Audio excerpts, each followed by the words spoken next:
Hello everyone, आप सभी का मेरे चैनल पे स्वागत है। आज हम कुछ इंपॉर्टेंट अकाउंटेंसी से जुड़े एमसीक्यू देखेंगे जो कि आपको आने वाले फाइनेंस अकाउंट असिस्टेंट एग्जाम में देखने को मिल सकते हैं। सो शुरू करते हैं। पहला क्वेश्चन है हमारा, users of accounting information are option A the owner of business, B investors, C creditors और D all of the above. So आप दीजिए इसका आंसर। सो इसका राइट आंसर है ऑल ऑफ द अबव, क्योंकि जो अकाउंटिंग इन्फॉर्मेशन है वो ओनर ऑफ द बिजनेस को भी ज़रूरी है ताकि वो आने वाले इन फ्यूचर में जो भी कमी पेशी रहेगी उसको वो सुधार सकें। इन्वेस्टर्स को भी ज़रूरी होता है क्योंकि जिसने निवेश करना है वो देखेगा कि उसकी फाइनेंशियल कंपनी की फाइनेंशियल पोजीशन कैसी है। और क्रेडिटर्स भी देखेंगे कि क्या हमें पैसा देना चाहिए, क्या हमें पैसा रिटर्न में मिलेगा बाद में अगर हम दे देंगे। तो ये सारी इन्फॉर्मेशन ज़रूरी होती है अकाउंटिंग इन्फॉर्मेशन। तो इसका आंसर है ऑल ऑफ द अबव। दूसरा क्वेश्चन है हमारा, टाइप्स ऑफ अकाउंटिंग आर, कितनी टाइप की अकाउंटिंग होती है। सो ऑप्शन ए है फाइनेंशियल अकाउंटिंग, सी है हमारा कॉस्ट अकाउंटिंग, बी है हमारा कॉस्ट अकाउंटिंग, सी है हमारा मैनेजमेंट और D all of the above. So आपको हम टाइम देते हैं, आंसर दीजिए इसका। सो इसका राइट आंसर है ऑल ऑफ द अबव। जो हमारी फाइनेंशियल अकाउंटिंग होती है वो हम करते हैं प्रॉफिट और लॉस को देखने के लिए, और जो हमारी कॉस्ट अकाउंटिंग है वो हम करते हैं प्रोडक्ट की कॉस्ट हम कैसे डिसाइड करेंगे। कॉस्ट ऑफ द प्रोडक्ट निकालने के लिए हम कॉस्ट अकाउंटिंग करते हैं। जैसे रतन टाटा जी ने नैनो कार निकाली थी तो उन्होंने डिसाइड किया था कि इस प्रोडक्ट में हम इतनी क्वालिटी और इतनी क्वांटिटी में हम चीज़ें लगाएंगे ताकि इसकी 1 लाख में ये कार बन सके। और मैनेजमेंट अकाउंटिंग इसके लिए होती है फ्यूचर प्लानिंग के लिए फॉर द मैनेजमेंट, ताकि वो आने वाले टाइम में अपनी जो मैनेजमेंट और जो फाइनेंशियल पोजीशन है उसे वो इंप्रूव कर सकें। तो इसका राइट आंसर है all of the above. Next question हम देखते हैं अब, which of the following events presents represents business transaction. इसमें हम बताएंगे कि कौन से इवेंट बताते हैं बिजनेस ट्रांजैक्शन को। पहला आ गया हमारा, machinery is purchase on cash, goods are ordered for delivery next month, C हमारा the owner of the firm dies, D and employ is dismissed from his job. So आपको हम टाइम देते हैं, आंसर दीजिए। सो इसका right answer है machinery is purchased on cash.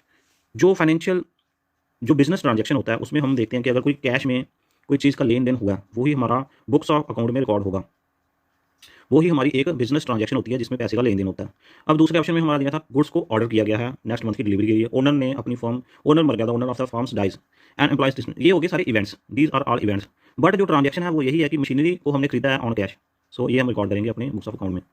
So moving on to next question, book keeping is mainly concern with, book keeping is mainly concern. एक question हमसे skip हो गया, हमने पहला क्वेश्चन कर लिया था users of accounting information, types of accounting भी हमने कर लिया। तीसरा हमारा क्वेश्चन है अकाउंटिंग साइकिल इंक्लूड्स। देखो हमने पढ़ाया था आपको IMRCSAC। तो टाइप्स ऑफ अकाउंटिंग साइकिल में क्या क्या होता है। एक देखो अकाउंटिंग साइकिल में जो 3 चीज़ें हैं ना, क्लासिफिकेशन तक, ये जो 4 चीज़ें हैं ये आ जाती है हमारी बुक कीपिंग के अंदर। और जो नेक्स्ट है ना, समराइजिंग, एनालिसिस एंड इंटरप्रिटेशन और कम्युनिकेशन, ये आ जाती है हमारा अकाउंटिंग में। तो ये अकाउंटिंग का ही पार्ट है book keeping. Identification, measuring, recording and classifying, ये आ जाती है हमारी बुक कीपिंग के अंदर। सो अकाउंटिंग साइकिल में क्या क्या होता है, रिकॉर्डिंग होती है, क्लासिफिकेशन होती है और समराइजिंग होती है। So all of the above आएगा इसमें। सो हमारा हमने कर लिया, अभी हमने 4 क्वेश्चन कर लिए हैं। नेक्स्ट हमारा 5th क्वेश्चन है, book keeping is mainly concern with, book keeping mainly किससे संबंध रखता है। Recording of financial data relating to business operation, interpreting the data for internal and external use. आप दीजिए इसका आंसर, फिर मैं आपको आंसर बताता हूँ इसका राइट आंसर कौन सा है। जो बुक कीपिंग है वो सिर्फ कंसर्न रखती है अपना recording of financial data related to business operation. Option A है इसका आंसर, राइट आंसर। फिर नेक्स्ट हमारा, the main objective of accounting is to see. Objective क्या है अकाउंटिंग का, financial position of the concern, position of the cash book, position of the sales. So main objective accounting का यही है कि हमें फाइनेंशियल पोजीशन कंपनी की पता करनी है। Option A is the right answer. तो मूव करते हैं अब हम next question, sets of question पे। नेक्स्ट हमारा क्वेश्चन है कि मशीनरी कॉस्टिंग 60,000 इज परचेज्ड। अब बताओ कि ये कैपिटल एक्सपेंडिचर है, ऑप्शन ए हमारा रेवेन्यू एक्सपेंडिचर है, कैपिटल एक्सपेंडिचर है, या it is a deferred revenue expenditure. आपको हम टाइम देते हैं, ये बड़ा इंपॉर्टेंट क्वेश्चन है, मैं ऐसे इंपॉर्टेंट क्वेश्चन में मार्क करता हूँ। तो इसका राइट आंसर दीजिए आप। तो इसका राइट आंसर है it is a capital expenditure, option B is the right answer. अब मैं आपको बताता हूँ क्यों है। देखो जो हमने मशीनरी ली होगी ना वो हमें लॉन्ग रन के लिए मुझे यूज़ करेंगे। सो कैपिटल एक्सपेंडिचर वो होता है जिसका हम use for more than 1 year, long term के लिए जिसका हम यूज़ करते हैं ना, वो हमारा कैपिटल एक्सपेंडिचर में आता है। रेवेन्यू एक्सपेंडिचर में वो आती है जिसका लाइफ जो होगा ना एक्सपेंडिचर का, वो विद इन 1 ईयर होगा। सो जो रेवेन्यू एक्सपेंडिचर होता है उसमें हम क्या करते हैं, बेनिफिट जो हम लेते हैं ना किसी भी चीज़ का, वो उसका with in the year of accounting, with in the 1 year of accounting उसका हम बेनिफिट एग्जॉस्ट कर लेते हैं। वो आ जाता है हमारा रेवेन्यू में, कैपिटल में आता है, जिसका हम फ़ायदा जो बेनिफिट लेंगे वो लॉन्ग टर्म यूज़ का फ़ायदा हम लेंगे, लॉन्ग टर्म के लिए हम उसका फ़ायदा लेंगे उस एसेट का।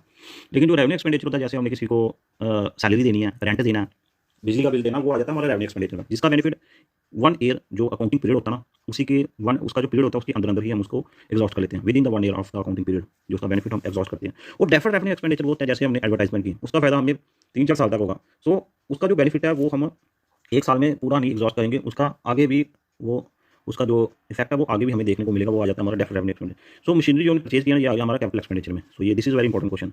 नेक्स्ट हमारा, coal mine is purchase costing 10 lakh. So ये एक टेंजिबल एसेट है, नॉन करंट एसेट है, it is a wasting asset और D all of the above. तो इसका आंसर दीजिए आप। तो इसका जो राइट आंसर है वो है ऑल ऑफ द अबव। अब मैं बताता हूँ क्यों है ये। देखो जो कोल माइन है वो एक टेंजिबल तो है, आप उसको हाथ लगा सकते हो। It is non current asset. Non current asset वो होते हैं जिसका हम बेनिफिट विद इन 1 ईयर जो हमारा अकाउंटिंग पीरियड का है उसी के अंदर अंदर उसको हम एग्जॉस्ट कर लेंगे। सो जो हमारा कोल है ना, दिस इज टेंजिबल एसेट पहला आ गया। दूसरा हमारा ये आ गया कि जिसका हम this is non current asset benefit of which is consume with in 1 year is called current asset. और जो नॉन करंट एसेट है वो वन मोर देन 1 ईयर उसका जो हम बेनिफिट है वो लेंगे। तो it is a wasting asset. जो भी हमारे फ्यूल वगैरह होते हैं वो this are not sustainable resources, renewable resources. This is not renewable resources, so wasting है। एक बार अगर हमने कंज्यूम कर लिया तो वो हम रिप्लेनिश नहीं कर सकेंगे उसको, तो this is not renewable, so this is a wasting asset. तो इसका आंसर है डी। नेक्स्ट हमारा question accounting is only art science, art science और नन। सो इसका राइट आंसर है आर्ट एंड साइंस। ये आर्ट भी है और साइंस भी। आर्ट क्या है? आर्ट वो होती है जो जिस चीज़ को हमें परफॉर्म करना पड़ता है, प्रैक्टिस करनी पड़ती है जिस चीज़ की, जो चीज़ हमें बाय प्रैक्टिस आती है। तो अकाउंटिंग सीखने के लिए हमें प्रैक्टिस करनी पड़ेगी। क्रेडिट कौन सा, डेबिट कौन सा, ये सारा हमें सीखना पड़ता है। तो ये तो आर्ट तो है ही है। दिस इज़ परफॉर्मिंग, जो हम परफॉर्म करेंगे जिसमें बुक कीपिंग होती है, फिर हम उसे फाइनेंशियल पोजीशन देखते हैं, प्रॉफिट लॉस अकाउंट बनाएंगे, फाइनेंशियल स्टेटमेंट्स बनाएंगे। तो दिस इज़ आर्ट। और साइंस क्या होता है जिसमें हम सिस्टमेटिक स्टडी करते हैं किसी चीज़ की, तो वो आ जाती है साइंस में। एक प्रोसेस होती है, एक सिस्टमेटिक प्रोसेस होती है जिससे हम किसी चीज़ का एनालिसिस करते हैं और उससे हमें एक कंक्लूजन मिलता है। So this is also science, art and science है।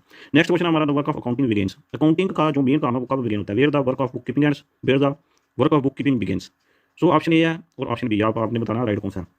तो इसका राइट आंसर है जहाँ हमारा बुक कीपिंग का काम खत्म होता है ना, वहाँ से अकाउंटिंग शुरू होता है। By the way book keeping is a part of accounting, but accounting जो मेन है ना वो शुरू होता है जहाँ बुक कीपिंग खत्म होती है। उसके बाद हम समराइजिंग करते हैं, उसके बाद हम एनालिसिस इंटरप्रिटेशन करते हैं, फिर हम उसे कम्युनिकेट करते हैं, हाँ भी क्या हमारा फाइनेंशियल पोजीशन बनी है।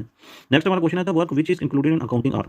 अकाउंटिंग में कौन कौन सा काम इंक्लूड होता है? To record the business transaction in journal, to post the business transaction in ledger, to balance the account open in ledger, to prepare the profit and loss account and balance sheet. So जो accounting है ना उसमें क्या चीज़ include होती है? Accounting जो होती है, आप मैंने आपको बताया IMRCSAC, summarizing, analysis, analyzing and interpretation, C for communicating. यहाँ तक काम हो गया बुक कीपिंग का। इसके बाद आ जाता है अकाउंटिंग का, जहाँ से समराइजिंग करते हैं, financial position, profit loss account बनाते हैं, एक हम फाइनेंशियल जो पोजीशन देखते हैं, बैलेंस शीट तैयार करते हैं, वो होती है हमारी अकाउंटिंग। सो इसका राइट आंसर आएगा हमारा to prepare the profit and loss account and balance sheet. ये चीज़ हमारी फाइनेंशियल पोजीशन को डेजिग्नेट करती है। ये आ गया हमारा अकाउंटिंग। नेक्स्ट अब हमारा क्वेश्चन है, book keeping means. Book keeping का क्या मतलब है? बुक कीपिंग का मतलब होता है to keep the books in almirah, to record the business transaction in the books of account, to record the business activity by the trader in diary, to write all books. तो answer दीजिए इसका। I hope आपको इसका answer पता होगा। इसका right answer यही है, रिकॉर्ड करेंगे हम बिजनेस ट्रांजैक्शन को in the books of accounts. Next second last question हमारा, accounting records financial transaction, financial and non financial transaction और ARB बोथ। देखो अकाउंटिंग में हमेशा पैसे का लेन देन जिसमें होगा वही रिकॉर्ड होगा, फाइनेंशियल ट्रांजैक्शन ही रिकॉर्ड होगी। तो इसका आंसर है ए। लास्ट क्वेश्चन है, user of accounting information are the owner, business, investor, the creditor या ऑल। इसका राइट आंसर है ए, B, C, D। कौन सा है? Option D, all of the. Owner भी है, बिजनेस मैन भी owner of the business, investor, creditor, ये सारे हैं। ये हमने पहला क्वेश्चन भी यही किया था। So thank you. कृपया चैनल को सब्सक्राइब करें क्योंकि ये क्वेश्चन आपको आने वाले एग्जाम में 100% देखने को मिलेंगे। सो चैनल को सब्सक्राइब कीजिए, वीडियो को लाइक कीजिए, शेयर कीजिए, कमेंट कीजिए। Thank you.